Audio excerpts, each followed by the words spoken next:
देखो बेटा,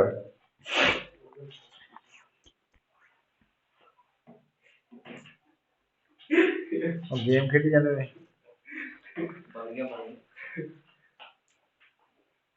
होया नहीं ध्रुव अज। अच्छा नहीं ठीक है, लिखो फिर। तो लास्ट टाइम आप डिस्कस किया सी ना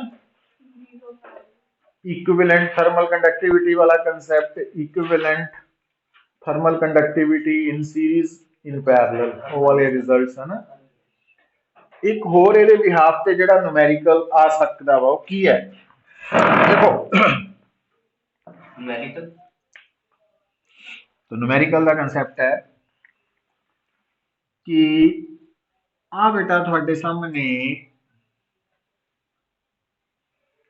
से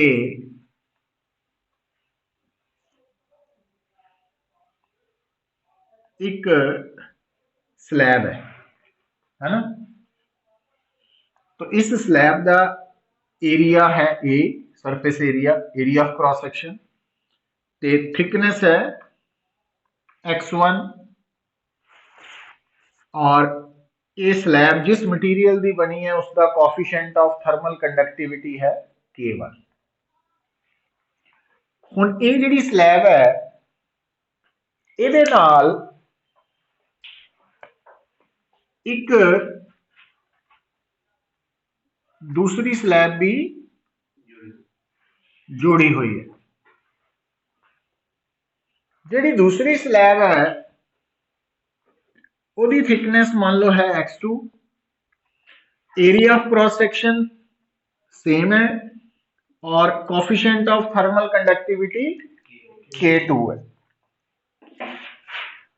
हुण पुत्तर वो थानू की कहंदा कि ये जिहड़ा कंपोजिट सिस्टम है, कंपोजिट सिस्टम दो स्लैब्स का बनया होया ना जोड़ के, ਇਹਦਾ ਜਿਹੜਾ ਲੈਫਟ ਸਾਈਡ ਹੈ, ਲੈਫਟ ਫੇਸ, ਉਹਦਾ ਟੈਂਪਰੇਚਰ T1 है, राइट फेस का टैंपरेचर T2 है।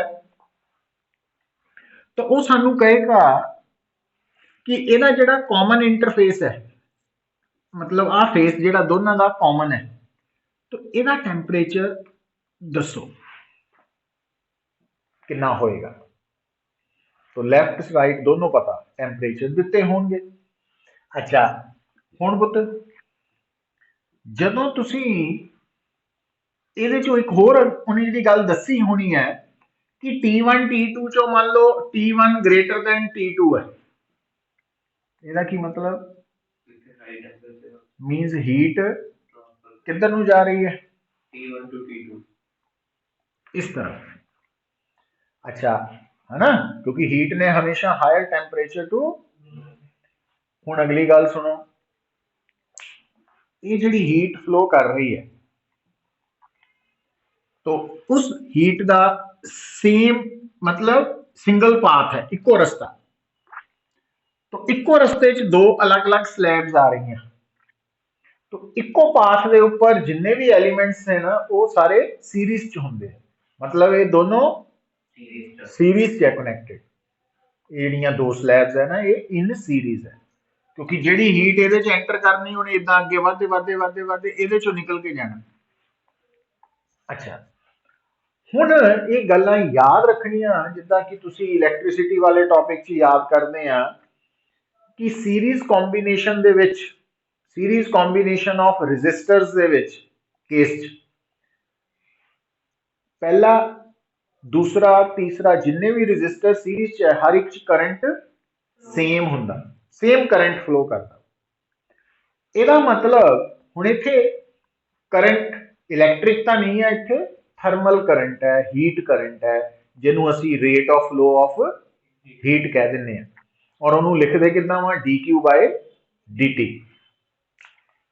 तो अगर आप पहली स्लैब लई dq by dt लिखिए और फर्स्ट स्लैब, तो वो फार्मूला होएगा के ए, के पहली स्लैब का के ए एरिया और dt ਦਾ ਮਤਲਬ ਦੋਨਾਂ ਦੇ ਵਿੱਚ ਟੈਂਪਰੇਚਰ ਕਿੰਨਾ ਵਾ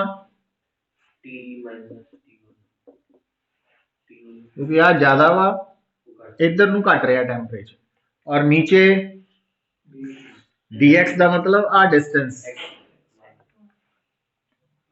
ठीक है ਤੇ ਜਿਹੜਾ rate of flow of heat ਇਹਦੇ ਚ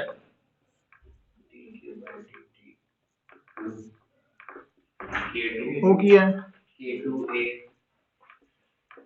और T2 x2 और dq by dt की है dq by dt की है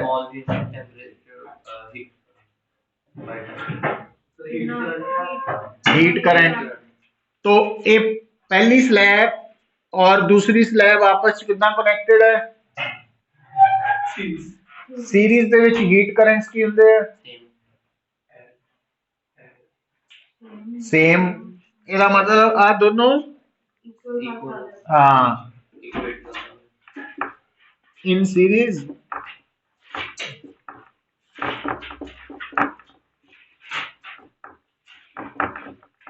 ਇਹਦਾ ਮਤਲਬ K1A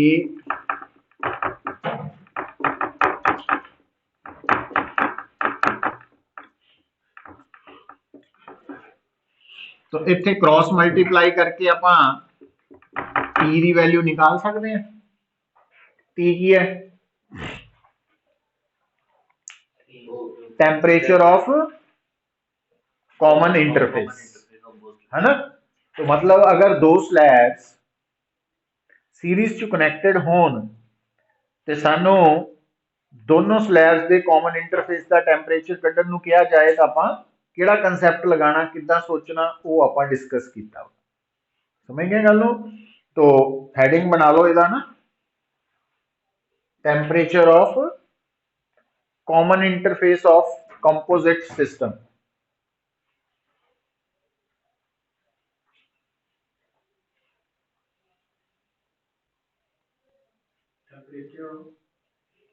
temperature of common interface of composite system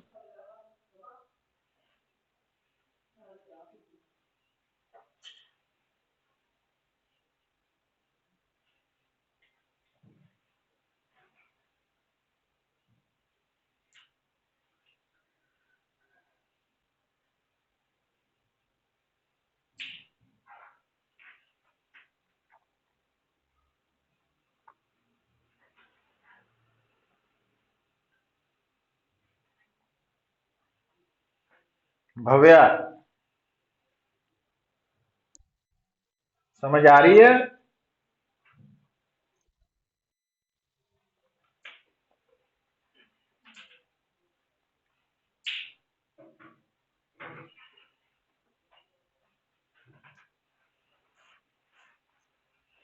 clear है भी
हुण देखो बेटा,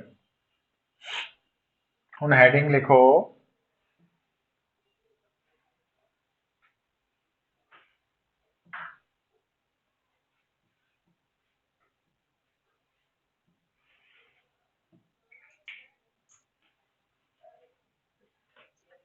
हेडिंग बना लो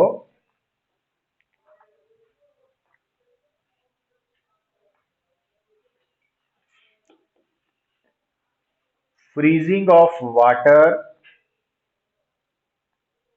freezing of water on the surface of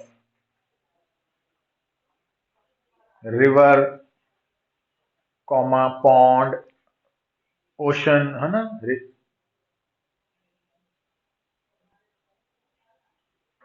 lake, कुछ भी हो सकता, मतलब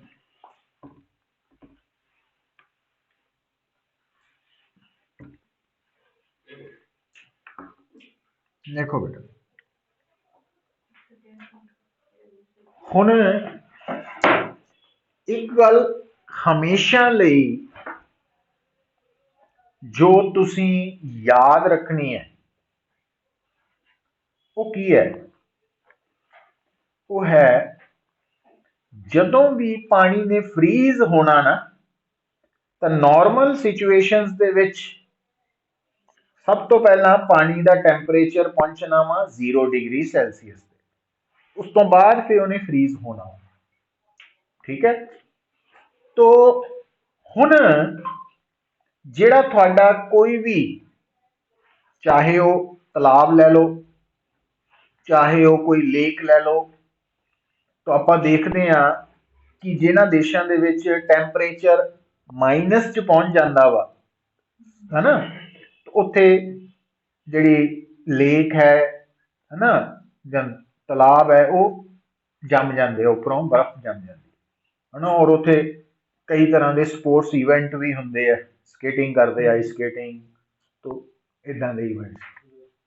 हुण वो जिहड़ी बर्फ जमी है पानी की, तो सानू जिहड़ा इहदे च क्वेश्चन आना वा कंपीटीशन लई भी, कि जिहड़ी पानी के सरफेस ते बर्फ जमी है, दसो 5 सेंटीमीटर आइस की लेयर फ्रीज होने लई कितना टाइम लगेगा, या पहला ऑलरेडी 5 सेंटीमीटर आइस की थिकनेस हैगी है, तो उन्होंने 10 सेंटीमीटर होने लई कितना टाइम लगेगा, या 10 तो 15 होने लई कितना टाइम लगेगा, इदां दे क्वेश्चन आते हैं, है ना। तो उहदे बारे हुण आपां देखना वा। देखो बई, हुण इस प्रॉब्लम नूं सॉल्व करन लई सब तो पहला आपां आ सिस्टम शो करते हैं बेटा। तो ये थोड़ा आ गया वाटर, ठीक है। तो हुण बर्फ जदों पानी के उपर जमनी शुरू होनी है ना, पानी ने फ्रीज करना, तो यदा मतलब उस वक्त जिहड़ा सराउंडिंग टैंपरेचर है वो नैगेटिव होना, वो नैगेटिव होएगा। तो हुण मान लो आ टैंपरेचर कितना वा, -θ डिग्री सैल्सियस, ठीक है।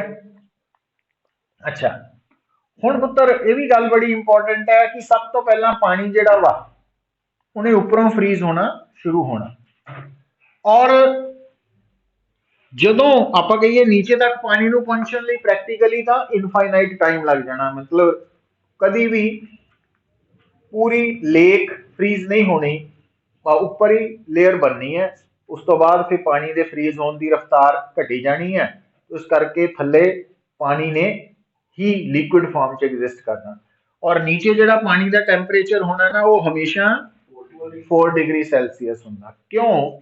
उसका कारण बड़ा साफ है कि जिहड़ा पानी है, तुहानू पहला भी मैं दस्सिया सी, जिहड़ा वाटर है ना, ये जिहड़ा लिक्विड है, लाइफ इहदे विचों ही स्टार्ट हुई है, मतलब सब तो पहला लाइफ पानी च स्टार्ट हुई है, उस तो बाद फिर अर्थ ते आई है ना। पहला पानी च लाइफ सी, फिर लाइफ इदां दी आई जिहड़ी दोनों जगह पे रह सकती सी, फिर कुछ पानी च रह गए, कुछ अर्थ ते आ गए, कुछ दोनों जगह पे भी हाले सर्वाइव करते हैं, मैंने देखा था वो वीडियो, उसमें बताया था कि जब कोई एग्जिस्ट नहीं करता तो वहां पर बिजली जो कड़कती थी उससे कुछ सेल्स बने। हाँ वो तो एक ਜਿਹੜਾ प्रोसेस स्टार्ट होया ना, लाइफ कितना स्टार्ट हुई है, मतलब लाइफ ਤਾਂ नॉन लिविंग मैटर ਜਿਹੜਾ ਆਪਾਂ ਕਹਿ ਦਿੰਦੇ ਆ नॉन लिविंग ਚੀਜ਼ਾਂ ਬਣੀਆਂ ਹੋਈਆਂ ਨਾ ਆਪਾਂ, तो नॉन लिविंग ਨੂੰ ਮਿਲਾ ਕੇ ਹੀ लिविंग ਬਣਿਆ ਵਾ ਕਨਸੈਪਟ। तो ਉਹ ਸਾਰੇ ਪਰ ਹੈ ਬਤ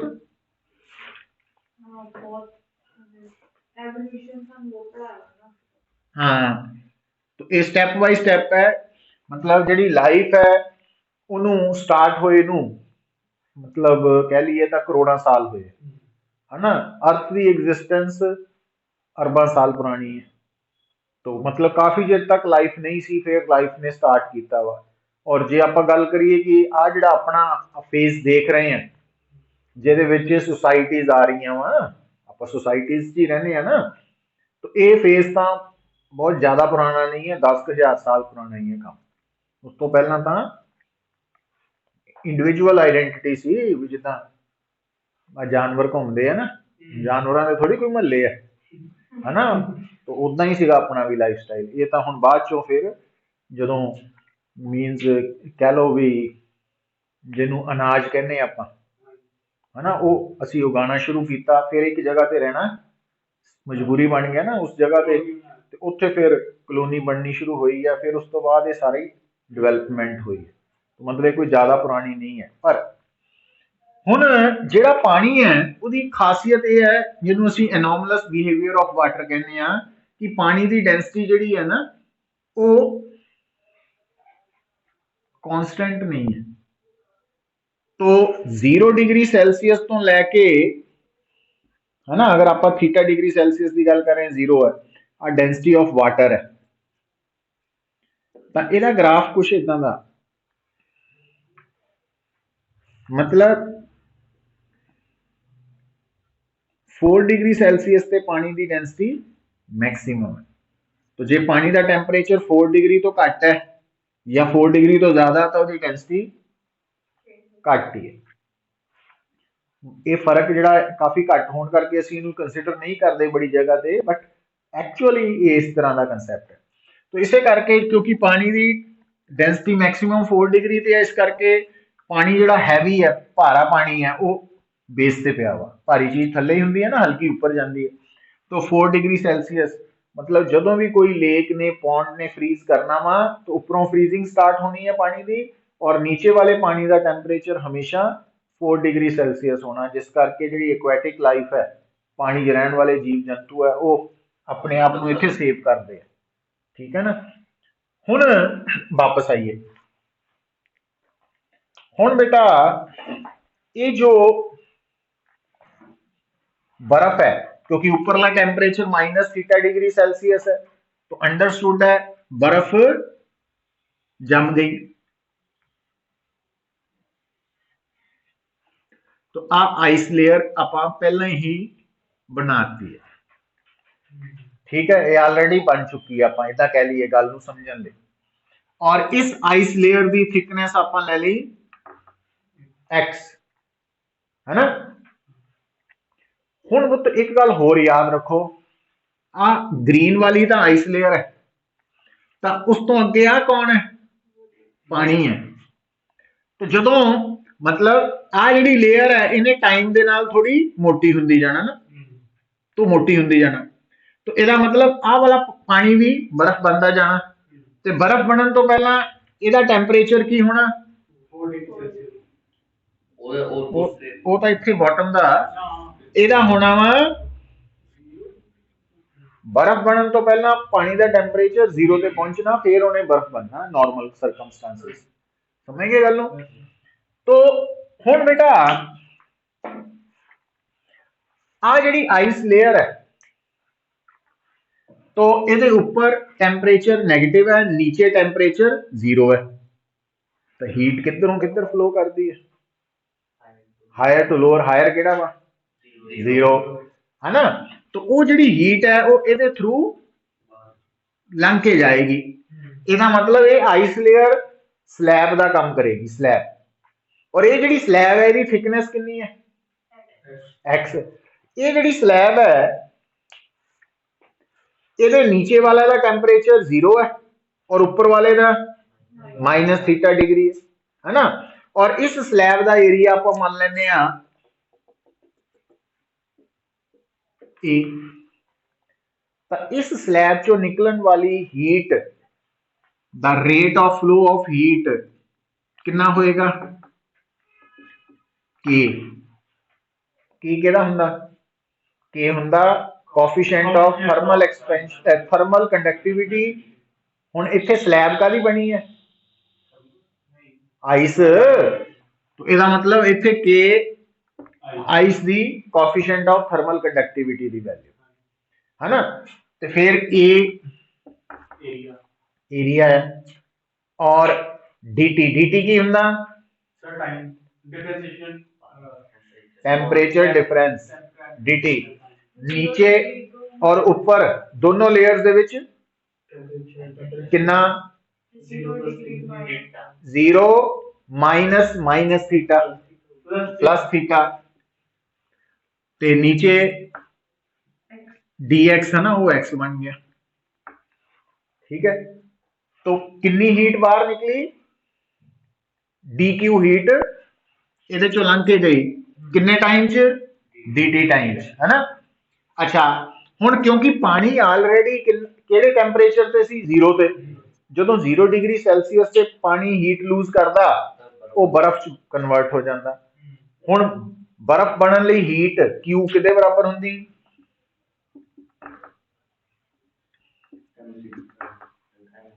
ਗੱਲ ਨੂੰ ਸਮਝੋ ਥੋੜਾ। ਹੀਟ ਦਾ ਜਦੋਂ ਸਟੇਟ ਚੇਂਜ ਹੁੰਦੀ ਹੈ ਨਾ ਉਦੋਂ ਹੀਟ ਮਾਸ ਇਨਟੂ ਲੇਟੈਂਟ ਹੀਟ ਹੁੰਦੀ ਹੈ।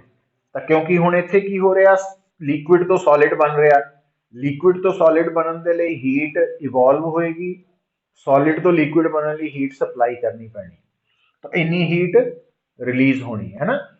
ਹੁਣ ਇਹਦੇ ਚ m ਕੀ ਹੈ ਕਿਹਦਾ ਮਾਸ ਜਿਸ ਉਹ ਪਾਣੀ ਦਾ ਮਾਸ ਜਿੰਨਾ ਮਾਸ हीट लूज कर रहा है ना जेड़ा बर्फ कन्वर्ट हो गया।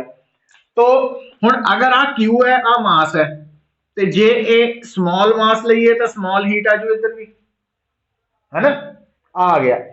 हुण इत्थे dm कौन है पानी दा थोड़ा जिहा मास जिहने dq हीट लूज कीती ते ओ बर्फ बन गया। हुण ये जिहड़ा बर्फ बनी है वो मैं इत्थे जान के मैं शेडिंग करती है। तो आ जो डीएम है वो इस पतली जी ताजी बनी बर्फ दी लेयर का मास है ना। तो ये एडी पतली लेयर है कि आप इसकी थिकनेस नू की मान सकते हैं dx। अच्छा हुण सोच के जवाब दियो मास नू आप लिखते हैं वॉल्यूम इनटू डेंसिटी। तो आ जी पतली लेयर है ਇਹਦਾ एरिया तो आही हो सेम पर ਇਹਦੀ थिकनेस होगी dx। तो ਇਹਦਾ मतलब वॉल्यूम कितना हो गया ਇਹਦਾ ਤੇ वॉल्यूम ਨੂੰ डेंसिटी ਨਾਲ मल्टीप्लाई करो बन गया मास। तो आप इथे dm की जगह लिख सकते हैं तो dq आ गया आ dq की वैल्यू इत्थे पुट कर दी है क्योंकि आ जी हीट है ये करके आइस बनी ना वो इत्थे भेजती। तो a dx rho lf over is equal to a का कटिया गया। तो हुण इत्थे दो तरह के वेरीएबल्स है एक थिकनेस नाल रिलेटेड एक टाइम दे नाल। तो दोनों नू अलग कर दो कितना करांगे टाइम अलग करता सी इनू इधर भेजता ते बाकी इधर भेज दो। जो इधर भेजांगे रो LF x dx over theta की आइस आ बन गया। तो जे आप टाइम कटना होएगा पूरा फिर आप की करांगे दोनों साइड्स नू इंटीग्रेट करना है ना। तो इंटीग्रेट करने तो बाद तुसी की करोगे लिमिट्स लाओगे। ठीक है प्रॉपर आंसर ले हुण इत्थे तक मैं जनरल पहुंच गया ना। तो इनू मैं रो LF ओवर थीटा के आइस ते इनू आपां एक्स स्क्वायर बाय 2 ते नाल लिमिट्स लवांगे ना इत्थे वो कितना लवांगे हुण जे मान ला मैनू कोई पूछे न्यूमेरिकल च कि लेक दे सरफेस ते पहली 5 सेंटीमीटर मोटी बर्फ जमन लई कितना टाइम लगा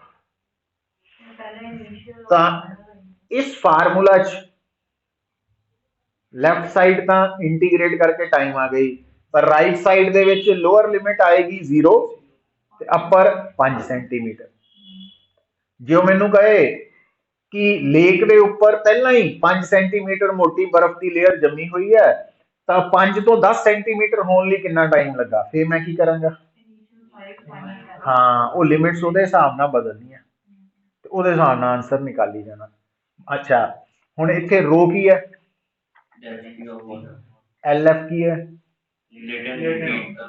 फ्यूजन है ना वो दिती होगी डेंसिटी भी दिती होनी थीटा की है सराउंडिंग दा टैंपरेचर होएगा हुण सराउंडिंग दा टैंपरेचर तो नैगेटिव होएगा पर आपां जदों न्यूमेरिकल सॉल्व करना तो असीं उस नैगेटिव साइन दा नैगेटिव हटा के फिर पुट करना कारण आपां नूं तां टाइम चाहिए ना टाइम पॉजिटिव हुंदा तो इस करके वो मतलब जिन्होंने कॉमन सेंस कह दें वो अकॉर्डिंगली एक्ट कर लेना तो के आइस पता ही है ना वो दिता होगा आप मतलब पता मीनस सानू नहीं याद रखने की लोड़ उन्हें आप ही सिलेब दिता होना क्वेश्चन तो वो अकॉर्डिंगली तुसी ये फार्मूला यूज कर सकते तो कई बार हुण क्योंकि तुहाडा सबजैक्टिव एग्जाम है इस करके ये फार्मूला डिराइव करन नूं भी कह सकदा वा किसी स्कूल च ते कंपीटीशन लई ये फार्मूला तुहानूं टिप्स ते चाहीदा वा आया किदां वा वो स्टैप्स याद होणगे तो ਇਹਦਾ मतलब ਆਪਾਂ न्यूमेरिकल ਨੂੰ ਈਜ਼ੀ ਵੇ ਚ ਕਰ ਸਕਦੇ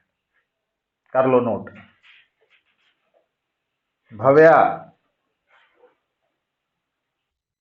आई समझ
हुण देखो बेटा,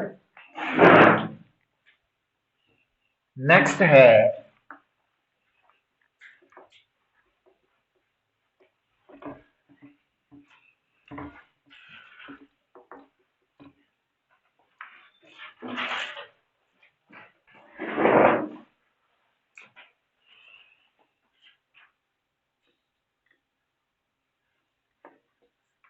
कन्वेक्शन। देखो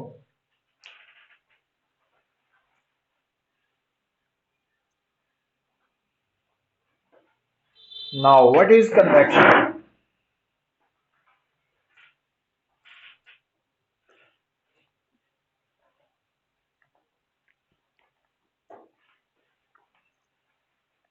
convection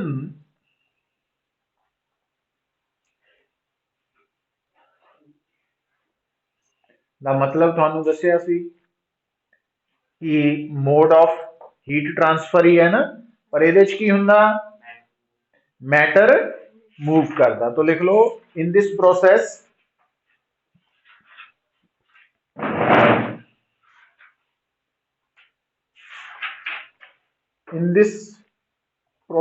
heat is transferred due to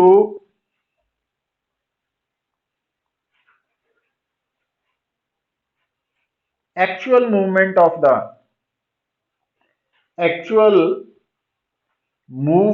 of the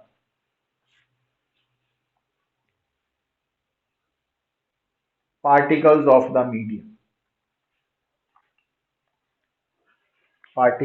the medium,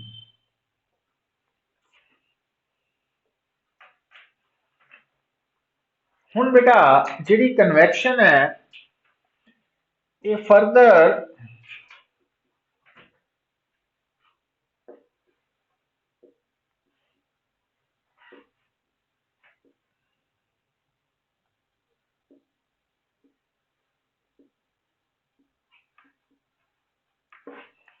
दो तरह की है, natural convection, forced convection.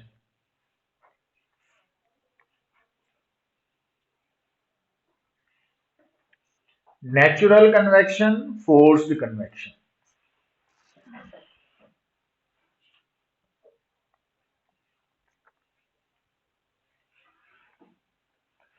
Now what is natural convection? JD हाँ नहीं खुद नहीं हो रही एक्चुअली। देखो हुण इहनूं गल नूं समझो है, नहीं नहीं पुत्त इत्थे लिखो इन this process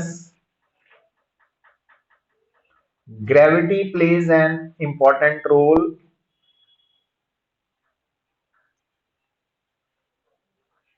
it can't occur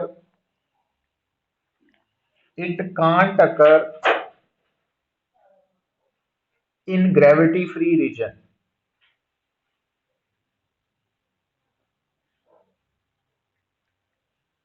Gravity plays an important role. हाँ plays an important role it can't occur in gravity free region। मतलब जिथे ग्रेविटी नहीं है उथे नेचुरल कन्वेक्शन नहीं हो सकती। सुनो पुत्र इधर देखो,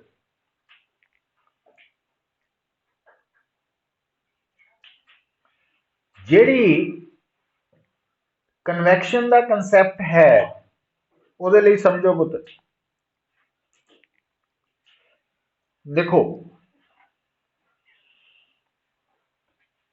ਜਦੋਂ ਅਸੀਂ ਗੱਲ ਕਰਦੇ ਹਾਂ फ्लूइड ਦੀ ਜਿਹਦੇ ਵਿੱਚ ਗੈਸਿਸ ਵੀ ਹੈ ਤੇ ਲਿਕੁਇਡ ਵੀ ਹੈ, ਜਿਹੜਾ ਤੁਹਾਡਾ फ्लूइड है अगर तुसी उस फ्लूइड के अंदर किसी बॉडी नूं इमर्ज कर दिंदे है ना, तो जदों तुसी उस बॉडी नूं इमर्ज करके छड्डदे हैं तो की हो सकता, ये भी हो सकता कि जिथे बॉडी छड्डी है उत्थे ही रवे या थल्ले चल जाए या उपर आनी शुरू हो जाए। वो कौन डिसाइड करता? वो डिसाइड करता कि बॉडी ने की करना वा। ਤਾਂ ਉਹ ਡਿਸਾਈਡ ਕਰੇਗਾ ਕਿ ਬੋਡੀ ਦਾ weight ਤੇ ਬੋਡੀ ਤੇ ਲੱਗਣ ਵਾਲੀ buoyant force। ਬੋਡੀ ਦਾ weight ਹਮੇਸ਼ਾ ਥੱਲੇ ਨੂੰ ਹੋਏਗਾ, buoyant force ਹਮੇਸ਼ਾ ਉੱਪਰ ਨੂੰ ਹੋਏਗੀ। ਔਰ ਜਿਹੜੀ ਤੁਹਾਡੀ ਬੋਡੀ ਹੈ ਜਦੋਂ ਉਹ ਕੰਪਲੀਟਲੀ ਇਮਰਜਡ ਹੈ, ਪੂਰੀ ਤਰ੍ਹਾਂ ਨਾਲ ਇਮਰਜਡ ਹੈ, ਤਾਂ ਉਹਦੇ ਤੇ ਲੱਗਣ ਵਾਲੀ weight ਡਿਪੈਂਡ ਕਰੇਗਾ ਬੋਡੀ ਦੇ weight ਡੈਂਸਿਟੀ ਤੇ buoyant force ਡਿਪੈਂਡ ਕਰੇਗੀ ਫਲੂਇਡ ਦੀ ਡੈਂਸਿਟੀ ਤੇ। मतलब बॉडी के ऊपर लगन वाली buoyant force सराउंडिंग लिक्विड दी या फ्लूइड दी डेंसिटी ते डिपेंडेंट है। हुण बेटा जदों बॉडी ते लगन वाली buoyant force घट है, किहदे मुकाबले घट है, वेट के मुकाबले घट है, तां बॉडी थल्ले नूं जाएगी। जे बराबर है तो उत्थे ही रहेगी, ते जे buoyant force ज्यादा वा ऊपर नूं जाएगी वेट नालों, है ना, ये होएगा। हुण इस गल नूं इदां भी याद रख सकते हैं कि जे एक बॉडी फ्लूइड दे अंदर कंप्लीटली इमर्जड है, पूरी तरह नाल अंदर ही है फ्लूइड दे, तां जेकर फ्लूइड दी डेंसिटी बॉडी दी डेंसिटी तो घट है, बॉडी की डेंसिटी ज्यादा वा फ्लूइड की घट है, तो बॉडी थल्ले नूं जाएगी। ते जे फ्लूइड की डेंसिटी ज्यादा वा बॉडी की घट है, तो बॉडी उपर नूं जाएगी। मतलब जदों आपां ये गल्लां नूं हुण दिमाग च बिठा लिया कि किसी भी फ्लूइड के अंदर रखी हुई बॉडी, कंप्लीटली इमर्ज्ड बॉडी थल्ले नूं जाएगी कि उपर नूं जाएगी, उहदा फैसला कौन करेगा? जे तां बॉडी की डेंसिटी ज्यादा वा फ्लूइड नालों तो थल्ले नूं, ते जे फ्लूइड की डेंसिटी ज्यादा वा तो उपर नूं, है ना। हुण देखो बई, हुण गल नूं सुनियो, आ तुहाडा बीकर है, तुसी इस बीकर नूं मान लो पानी नाल भर लिया, पानी नाल भरन तो बाद तुसी नीचे दे स्टोव ऑन करता, तो इस स्टोव तो निकली हुई हीट सब तो पहला इत्थे जाएगी नीचे वाले लिक्विड ते। जदों इन्हें हीट एब्जॉर्ब की तो ये एक्सपैंड कर गया। एक्सपैंड होने का मतलब वॉल्यूम वध गया, डेंसिटी घट गई, है ना। और डेंसिटी घट गई तो जदों इस लिक्विड की डेंसिटी, किहड़े लिक्विड की जिन्हें हीट एब्जॉर्ब की, उहदी डेंसिटी बाकी लिक्विड नालों घट गई, तो वह हल्का होके किधर नूं जाऊ? उपर नूं जाऊ, क्योंकि उहदे ते buoyant force ज्यादा लगनी। तो इसदा मतलब वो अपनी जगह खाली कर गया, ते उहनूं रिप्लेस करन लई नाल नाल लिक्विड थल्ले आई जा रहा, ठंडे वाला थल्ले आ रहा, गर्म वाला उपर जा रहा। तो इदां इदां करते करते हौली हौली पूरा लिक्विड गर्म हो रहा। ये कन्वैक्शन का प्रोसैस है। किहड़ी कन्वैक्शन? Natural convection. वो क्यों? हुण इहनूं दुबारा सुनियो गल, मैं की लिखाया कि नैचुरल कन्वैक्शन दे विच ग्रैविटी का इंपॉर्टेंट रोल है। जिथे ग्रैविटी नहीं है उत्थे कन्वैक्शन नहीं होनी, है ना। वो क्यों? क्योंकि जदों आपां वेट का फार्मूला लिखते हैं वॉल्यूम, डेंसिटी ते जी, तो जिथे ग्रैविटी नहीं है उत्थे स्मॉल जी जीरो है, buoyant force भी उत्थे जीरो है, क्योंकि buoyant force भी स्मॉल जी ते डिपेंड करती है। तो ਇਹਦਾ मतलब ਜਿਹੜੀ buoyant force है या वेट है ये उत्थे होणगे जिथे ग्रैविटी होएगी, जिथे ग्रैविटी नहीं है उत्थे नहीं ये होणगे। तो इस करके भी आपां जिहड़ा दिमाग 'ਚ कहने आ कि हल्की चीज उपर नूं जांदी है, भारी चीज थल्ले नूं आंदी है, ये सारा कुछ ग्रैविटी की प्रेजेंस 'ਚ है। जे ग्रैविटी नहीं है तो फिर हल्की भारी चीज जिथे जिथे है उत्थे ही रहेगी। इट मीनस अगर तुसी ये सारी अरेंजमेंट नूं चक के लै जांदे आ at the centre of earth, centre of earth का मतलब जिथे ग्रैविटी जीरो है, या इस पूरी अरेंजमेंट नूं चक के लै जांदे आ तुसी आर्टिफिशियल सैटेलाइट, आर्टिफिशियल सैटेलाइट भी जी जीरो है।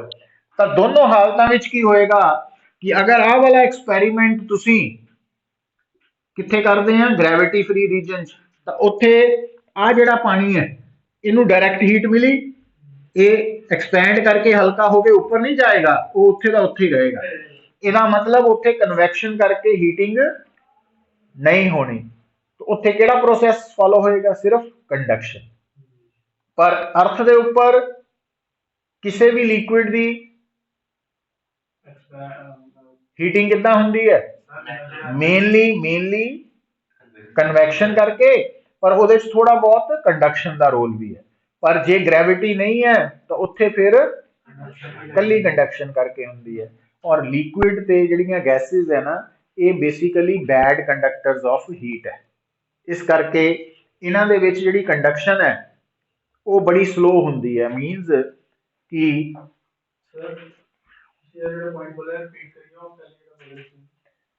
ਦੁਬਾਰਾ ਸੁਣ, ਇੱਕ ਮਿੰਟ ਠਹਿਰ ਜਾ। ਹੁਣ ਆ ਜਿਹੜਾ ਲਿਕੁਇਡ ਹੈ, ਅਗਰ ਤੁਸੀਂ ਇਸ ਲਿਕੁਇਡ ਨੂੰ ਅਰਥ ਤੇ ਹੀ ਜਿਹੜਾ ਸਟੋਵ ਹੈ ਉਹ ਥੱਲੇ ਰੱਖਿਆ ਸੀ ਨਾ, ਵੀ ਥੱਲੇੋਂ ਹੀਟ ਦੇ ਰਹੇ ਹਾਂ, ਤਾਂ ਆਪਾਂ ਇਸ ਕੰਟੇਨਰ ਨੂੰ ਪਾਣੀ ਨਾਲ ਭਰ ਕੇ ਨਾ ਤੇ ਹੀਟ ਉੱਪਰੋਂ ਦੇਣੀ ਸ਼ੁਰੂ ਕਰਤੀ। ਹੁਣ ਸਭ ਤੋਂ ਪਹਿਲਾਂ ਕਿਹਨੇ ਗਰਮ ਹੋਣਾ? ਆਹ ਵਾਲੀ ਲੇਅਰ ਨੇ, ਔਰ ਇਹਨੇ ਗਰਮ ਹੋ ਕੇ ਹਲਕੀ ਹੋ ਜਾਣਾ, ਔਰ ਹਲਕੀ ਹੋ ਕੇ ਇੱਥੇ ਰਹਿ ਜਾਣਾ। ਇਹਦਾ ਮਤਲਬ ਥੱਲੇ ਨੂੰ ਹੀਟ ਬਾਈ ਕਨਵੈਕਸ਼ਨ ਨਹੀਂ ਆਏਗੀ, ਸਿਰਫ ਕੰਡਕਸ਼ਨ ਹੀ ਆਏਗੀ। तो कहने का मतलब ये कि जे तुसी किसी भी लिक्विड नू नीचे तो हीट करते हैं, और कित्थे करते हैं? जिस जगह ते acceleration due to gravity non zero है, उत्थे तां लिक्विड कन्वैक्शन करके गर्म हो जाता जल्दी। पर जिथे ग्रेविटी नहीं है उत्थे लिक्विड ने कंडक्शन करके गर्म होना, और उन्हें काफ़ी देर ले लेना गर्म होने, है ना। इदां ही लिक्विड अगर उपरों गर्म किया जाए तो उन्हें बाय कन्वैक्शन गर्म नहीं होना, उन्हें सिर्फ कंडक्शन करके ही होना। तो नैचुरल कन्वैक्शन का कंसैप्ट यह है कि ये ग्रेविटी है जिहड़ी कि दसदी है भी लिक्विड ने या गैस ने किस डायरैक्शन च मूव करके जगह खाली करनी है ना।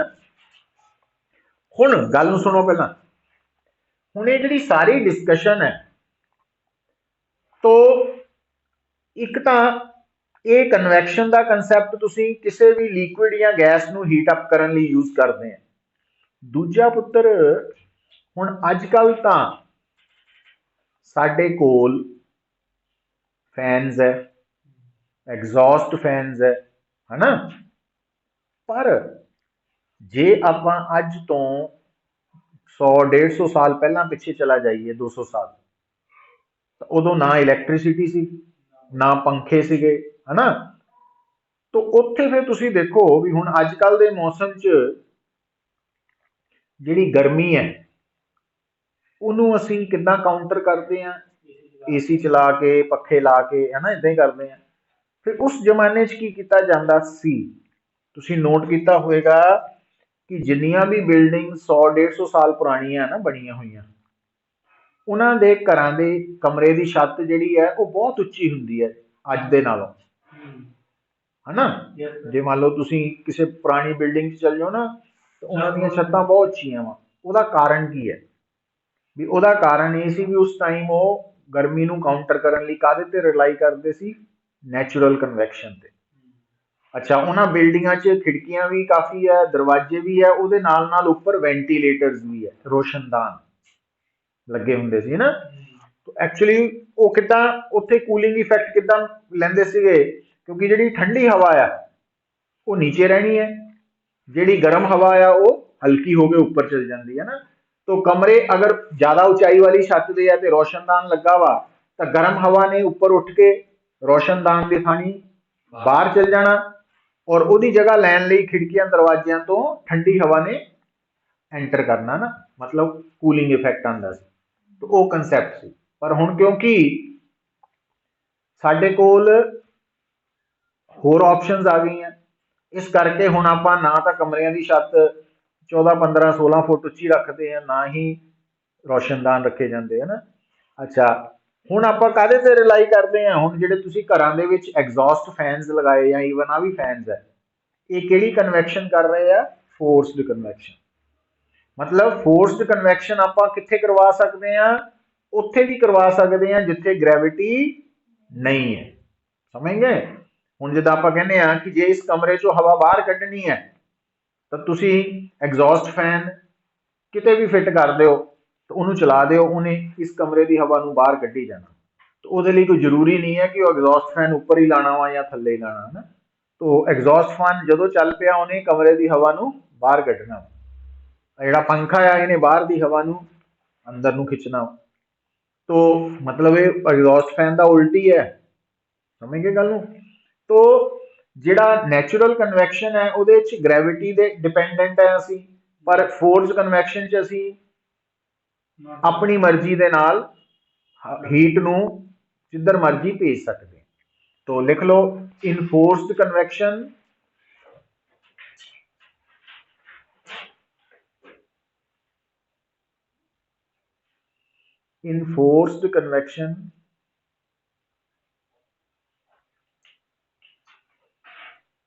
gravity does not play any role.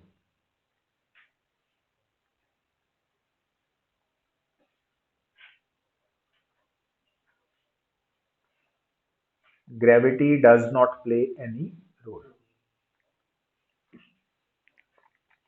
तो ਇਹਦੇ ਵਿੱਚ ਤਾਂ ਮੇਨਲੀ ਇਹੀ ਕਨਸੈਪਟ ਹੈ ਨਾ, ਇਹ ਜ਼ਿਆਦਾ ਨਹੀਂ ਹੈ, ਇਹਦੇ ਚ ਨਾ ਨੂਮੈਰੀਕਲਸ ਹੈ, ਥਿਓਰੈਟੀਕਲ ਕਨਸੈਪਟ ਹੈ। ਅੱਛਾ, ਇਹਦੇ ਬਿਹਾਫ ਤੇ ਜਿਹੜੀ ਕਨਸੈਪਚੁਅਲ ਪ੍ਰੋਬਲਮ ਸੁਣ ਲਓ ਪੁੱਤਰ। ਦੇਖੋ ਹੁਣ ਜਿੱਦਾਂ ਮੰਨ ਲਓ ਤੁਹਾਡੇ ਕੋਲ ਆਪਾਂ ਕਿਸੇ ਜਗ੍ਹਾ ਤੇ ਅੱਗ ਜਲਾਈ ਹੈ ਨਾ। ਹੁਣ ਜਿੱਥੇ ਅੱਗ ਜਲਾਈ ਹੈ ਉਹਦੇ ਤੋਂ ਕੁਝ ਦੂਰ ਤੁਸੀਂ ਖੜੇ ਆ, ਮੰਨ ਲਓ 2 ਮੀਟਰ ਦੂਰ ਖੜੇ ਆ ਸਾਈਡ ਨੂੰ, ਤੇ ਇੱਕ ਬੰਦਾ ਜਿੱਥੇ ਅੱਗ ਜਲਾਈ ਹੈ ਉਹਦੇ ਬਿਲਕੁਲ ਉੱਪਰ 2 ਮੀਟਰ ਉੱਪਰ ਬਿਠਾਇਆ ਹੋਇਆ ਜਾਂ ਖੜਾ ਕੀਤਾ ਜਾਂ ਜਿੱਦਾਂ ਵੀ ਮਰਜ਼ੀ ਹੈ ਨਾ, ਤਾਂ ਜ਼ਿਆਦਾ ਸੇਕ ਕਿੱਥੇ ਪਹੁੰਚੇਗਾ? ਉੱਪਰ ਤੱਕ। ਕਿਉਂ? ਕਿਉਂਕਿ ਜਿਹੜੀ ਸਾਈਡ ਹੈ ਨਾ, ਸਾਈਡ ਤੱਕ ਹੀਟ ਪਹੁੰਚੇਗੀ, ਸਾਈਡ ਵੱਲ ਨੂੰ ਹੀਟ ਪਹੁੰਚੇਗੀ ਮੇਨਲੀ ਰੇਡੀਏਸ਼ਨ ਕਰਕੇ ਤੇ ਥੋੜਾ ਕੰਡਕਸ਼ਨ ਕਰਕੇ। ਪਰ ਉੱਪਰ ਜਿਹੜੀ ਹੀਟ ਪਹੁੰਚ ਰਹੀ ਹੈ ਉਹ ਰੇਡੀਏਸ਼ਨ ਕਰਕੇ ਵੀ ਹੈ, कंडक्शन करके भी है, तो नेचुरल कन्वैक्शन करके भी है, तिना करके है, तो ज्यादा हीट पहुंचेगी कंपैरेटिवली। ठीक है। सो इसी तरह नाल जिहड़ी गैस है या लिक्विड है ना, उन्होंने असी कहने आ गुड कन्वैक्टर्स, ते जिहड़े गैस या लिक्विड है कल लिखाए सी मैं, वो लिखाया सी बैड थर्मल कंडक्टर्स। मतलब थानू ठंड लगनी उदों शुरू होनी है जदों हवा ने चलना शुरू करना, मतलब हवा वगनी है तो ठंड लगती है, जे हवा रेस्ट ते रखी जाए तो फिर थानू ठंड नहीं लगेगी बिल्कुल भी। तो जिहड़ा कूलिंग इफेक्ट आंदा वो हवा कन्वैक्शन होने करके हुंदा। तो गैसेस जिन्नियां भी है वो गुड कन्वैक्टर्स ऑफ हीट है, पर बैड कंडक्टर्स ऑफ थर्मल है ना, हीट है। तो बैड थर्मल कंडक्टर्स है, गुड थर्मल कन्वैक्टर्स है। तो नोट करके लिख लो, fluids are bad thermal conductors but good thermal convectors. Bad thermal conductors but good thermal convectors.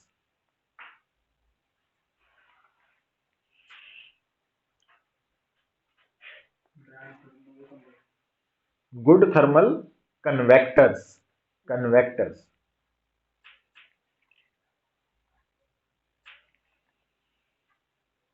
Clear? Fluids का मतलब सारे लिए, लिक्विड गैस दोनों लिए। हुण लिखो अगला हैडिंग, रेडिएशन।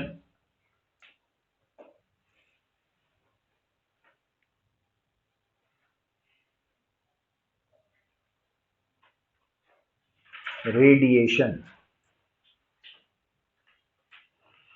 तो थानू दसिया सीगा कि हीट नू ट्रांसफर करन दे 3 मेन मोड्स का तरीके है, एक कंडक्शन, दूजा कन्वैक्शन, तीजा हाँ।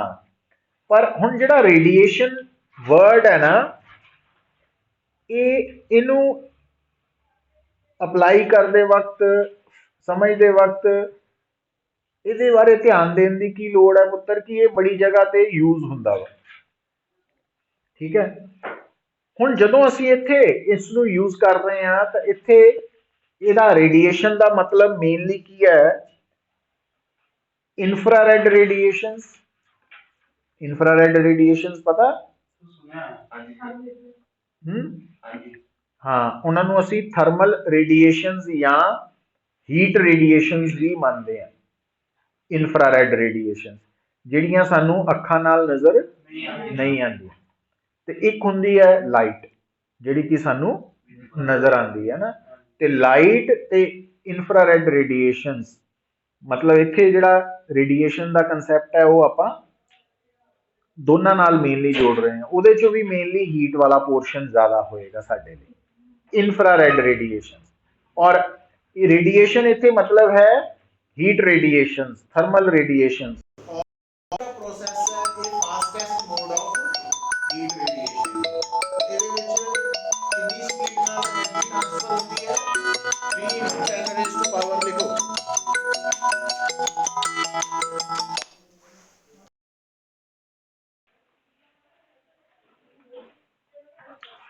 Radiation, it is the fastest mode of heat transfer.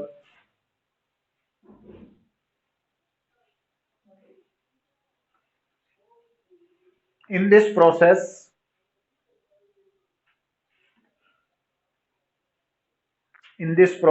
heat is transferred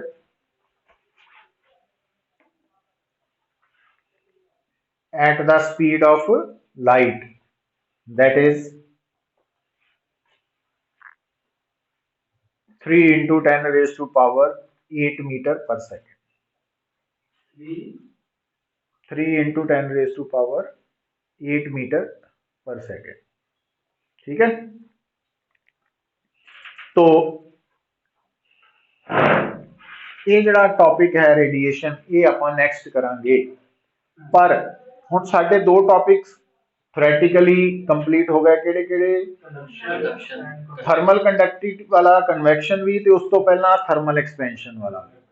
तो कल वाला दिन आपां उन्हां दे बिहाफ ते न्यूमेरिकल्स करांगे, है ना। मतलब जिन्ना पोर्शन तुहानूं लिखाया इनू चंगी तरह रिवाइज कर लो, फार्मूलाज भी, है ना, ताकि जो न्यूमेरिकल करिए तो थोड़ा ईजी हो जाए। क्लीयर है?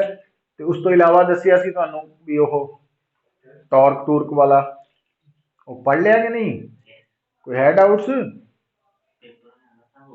हैं वो नहीं क्या कंपटीशन लिया ता कह रहे हैं रिवाइज कर लो पुत्र थोड़ा थोड़ा। तेनू क्यों सारे नहीं दसांगे? मोमेंट ऑफ इनर्शिया वाला, torque, angular momentum, law of conservation of angular momentum.